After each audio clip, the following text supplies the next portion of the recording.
তো এই ঘটনার নিন্দার কোনো ভাষা নেই। এটা লংথরাই ভ্যালি মহাবিদ্যালয়ে যা হলো, এটা নতুন না। একদিন হাসপাতালে এই ধরনের আক্রমণ ডাক্তারদের উপরে হতো, ব্লকে বিডিও সাহেবদের উপরে হতো, তারপর পিডব্লিউডি, আরডি, বিভিন্ন দপ্তরের যেখানে ঠিকাদারি কাজ বন্টন হয় সেখানে হতো, আর অন্য জায়গাতে তো হয়ই। শেষ পর্যন্ত একটা শিক্ষা প্রতিষ্ঠানে এইভাবে দিবালোকে পুলিশের সামনে একদল ছাত্রের হাতে একজন অ্যাসিস্ট্যান্ট প্রফেসরকে মার খেতে হলো।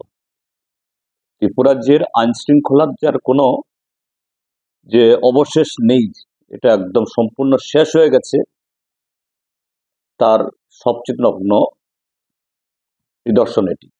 হ্যাঁ, কিছু ছাত্র কারোর গাফিলতির কারণে বা ভুলের কারণে পরীক্ষা দিতে পারেনি, এতে ক্ষোভ থাকতে পারে।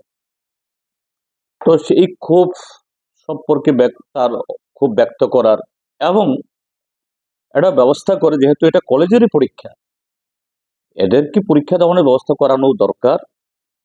সবাই মিলে চেষ্টা করলে এটা করানো কোনো অসুবিধার কথাও নয়, কিন্তু এইভাবে সরাসরি শারীরিক নিগৃহ করে, এটা সামগ্রিকভাবে ত্রিপুরার যে আইন শৃঙ্খলার যার কোনো অবশেষ নেই। এবং এই রাজ্যটা যে কিছু সংবিধান বহির্ভূত শক্তি, এদের পেছনে শাসক দলের আশীর্বাদ, এবং শাসক দলের আশীর্বাদ থাকলেই সেখানে প্রশাসন সম্পূর্ণ পঙ্গু হয়ে যায়। তারই একটা প্রদর্শন হলো। এগুলোর অবসান হওয়া দরকার, এবং এটা সম্ভব তখনই ত্রিপুরা রাজ্যের সমস্ত সুবুদ্ধি সম্পন্ন মানুষ, এই রাজ্যের ভবিষ্যৎ আগামী দিন সুরক্ষিত থাকুক, তারা ঐক্যবদ্ধ হলে, সোচ্চার হলে এটা সম্ভব। ডাক্তার মানিক শাহর নেতৃত্বে যে সরকার, এরা এতে লাগাম ধরার তাদের আর কোনো শক্তি নেই, কেননা তারা নানাভাবে এই অপশক্তির হাতে আষ্টে পৃষ্ঠে তাদের হাত পা বাঁধা হয়ে গেছে।